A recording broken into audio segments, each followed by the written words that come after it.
ಇದು ಟ್ರೋಲ್ ಆಗುತ್ತೆ, ಇನ್ಸ್ಟಾದಲ್ಲಿ ತುಂಬಾ ರೀಲ್ಸ್ ಆಗುತ್ತೆ, ಕೆಲ್ಸದವ್ರಿಗೆ ಟೈಮ್ ಪಾಸ್ ಆಗುತ್ತೆ. ಫೇಮಸ್ ಆದ್ರೆ ಟ್ರೋಲ್ ಆಗೋ ಸಹಜ ಕಣೆ, ಗಿಲ್ತಿದ್ರೆ ನೋವು ಕಣೆ, ಟ್ರೆಂಡ್ ಆಗೋದ್ರೆ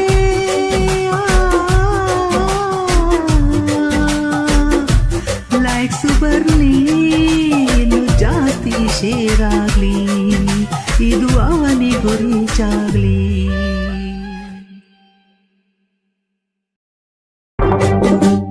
ಟ್ರೋಲ್ ಆಗುತ್ತೆ, ಇದು ಟ್ರೋಲ್ ಆಗುತ್ತೆ, ಇನ್ಸ್ಟಾದಲ್ಲಿ ತುಂಬಾ ರೀಲ್ಸ್ ಆಗುತ್ತೆ, ಕೆಲ್ಸದವ್ರಿಗೆ ಟೈಮ್ ಪಾಸ್ ಆಗುತ್ತೆ.